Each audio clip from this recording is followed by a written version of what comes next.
The Five Nights at Freddy's movie, a movie we've been waiting for since 2016, back when it was first announced, and 7 years later, we're here. I never thought we'd see this day, and yet, here we are. I've seen the reviews, I've seen the critics tearing this movie apart, specifically IGN wanting, gameplay movie. What did you want the movie to be? Just 2 hours of just Mike just sitting in the office what? Do I think the film could have been better? Of course. I think even my favorite movies, there are things that could have been, done better. It's just how films work.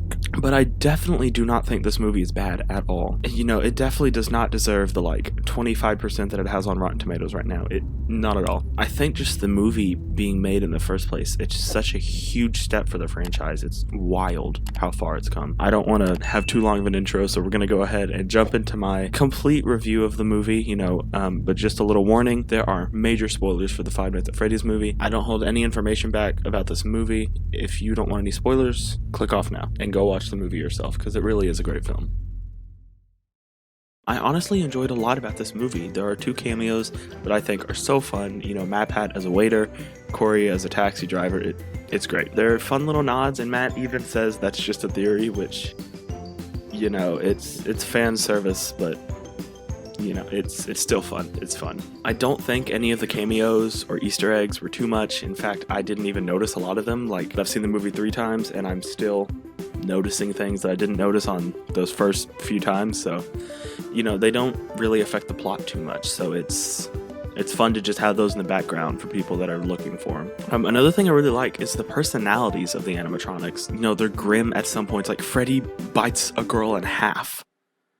And we got to see it. Not only that, but, Golden Freddy's passiveness about Aunt Jane's death was, bone-chilling. The way he's just, Aunt Jane fell asleep. It's yeah, totally, nap time. They're also just childish at some points. The fort scene, they're just children. And it's, I think, a more accurate take of, the characters. Because when you have spirit of kids possessing these things, they didn't have a sense of a childlike personality, and I think that was portrayed really well in this film. Especially around Abby. They're not hostile towards children, so it wouldn't have made sense for them to be so dead set on killing Abby or terrorizing her. They were friendly to her, and they were, it was just a bunch of kids at a sleepover, and it was really nice to see. I think PG-13 was really a good route for this movie. I think an R-rated film would be cool, but I don't think it would capture the childlike essence that this film had. And it was, honestly, I really enjoyed it a lot. The plot of this movie is also really well put together. I love the originality that they took with the story, that Mike is attempting to find out who took his little brother by, dream theory. Thank you for that. Thank you for reminding us all what could have been. I still believe, his one retcon that he always talks about was dream theory, okay? It was right until sister location. It was, and that's a whole other video that I might actually do. I don't know. I have some notes of videos that I do want to do, and Dream Theory might be one of them. I don't know. It depends. Anyway, Mike, what he does is he sleeps to forest sounds every night, has a poster of a Nebraska forest to try to get himself back into that same dream every single night. See if he can further his progress in that dream. And it's a really cool plot line. It might have been done before. I don't know. I've never seen it done before in anything. But it's a really original take when it comes to Five Nights at Freddy's, and I think it was good to do for the film because the games themselves don't present a cohesive story that you could do for a film. I think a movie adaptation of the books could have been cool, but we've seen that done before. So I think this was a really cool way of venturing off into some new ideas with the same characters. The more that he does this, however, he grows closer to the missing children's souls, and the child possessing Golden Freddy makes a bargain with him. Give us Abby, and you can experience joy with Garrett in your dreams. You can change what happened and relive it in your dreams. Mike says yes, immediately regrets it, but, once he tries to back out of the deal, they all disappear. Bada bing, bada boom. Mike is hurt by the spirits. Vanessa finds him, she's tending to his wounds, and then we learn that she knew everything that had happened at Freddy's in the 80s and everything that was going to happen to both Mike and Abby. She also knew about Garrett being taken. We then find out the identity of the Yellow Bunny, William Afton, and we find out that Vanessa is his daughter. What does this mean for the game lore? I don't know.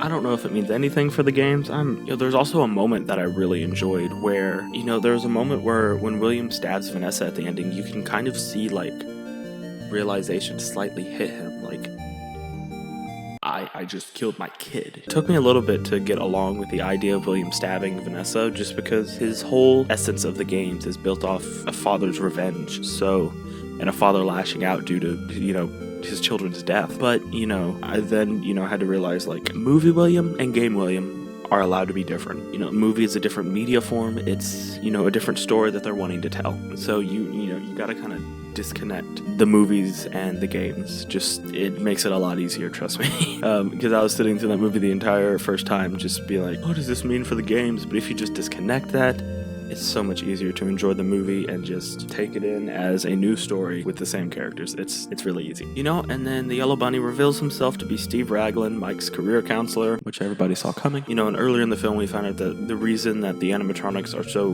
vicious towards certain people, William has this kind of grasp against them. He's convinced them that he's their friend with this drawing that's on the wall. It's all that they know. But, Abby learns that she has to draw a new picture to reveal what William actually did to them, and when she hangs that up, the animatronics realize that he's not their friend, and they all turn against him, and we see William get spring locked, which is sick.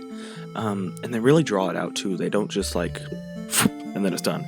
No, they like each individual spring lock impaling him, and the agony. It's such a great scene. I do wish he kind of screamed more. I want, like when there's agony, I want agony. I want screams of pain. I want crying. Like he puts the mask on and he goes, I always come back, and then just kind of accepts death. Like I think if it was said in the moment where the golden Freddy spirit kind of leaves him to die in the kitchen, and he just like said it kind of like really weak and like kind of like a powering down type way, I think that would have been sick.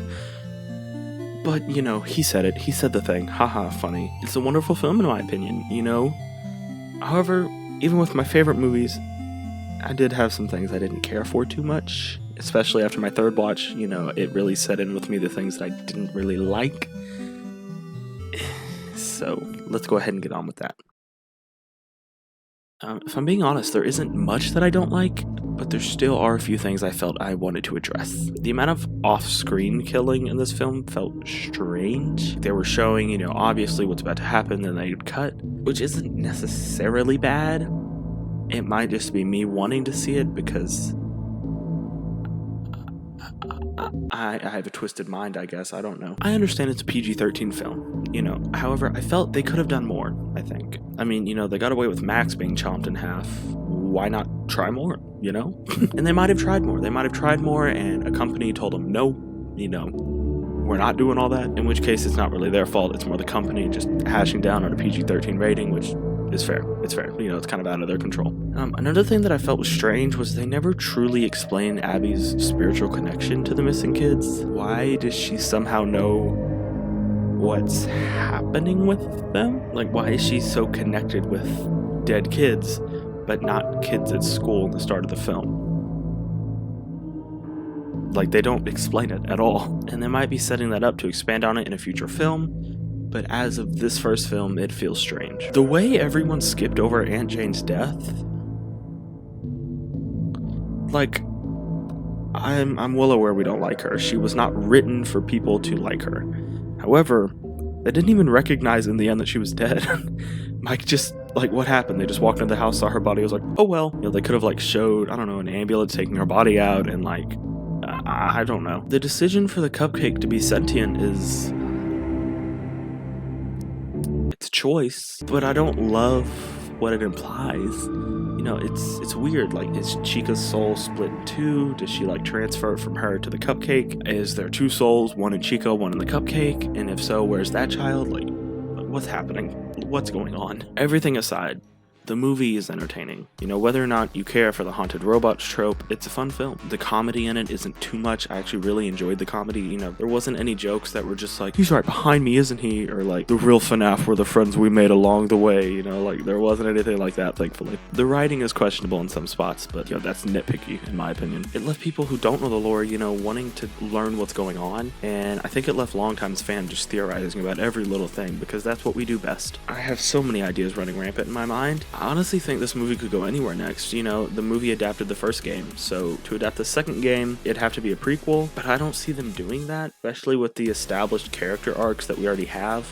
I don't see them just second movie, none of those characters. I mean, I guess they could, but I don't see them doing that. I don't know. I feel like FNAF 3 is probably up next, or Sister Location, depending on when you think that takes place. Please go watch this movie. It's great. It truly is great. They put in a lot of effort for this movie, and they did what they had to do, and I think it worked out great. I don't know if I'd go as far to say that it's a classic, but it's a landmark for the franchise, and I think it's great. I keep saying that, but it's my honest thoughts. You've heard my thoughts. Please leave yours down below. I'd love to read what you guys think, where you think it's going to go next, what you wish you could have seen. Thank you all for watching. I really appreciate it. Please go ahead, hit the like button, subscribe down below if you're new, and hit the bell to be notified of my next uploads. And I hope you guys enjoyed the film. It truly was a blast to experience. Okay, anyway, bye!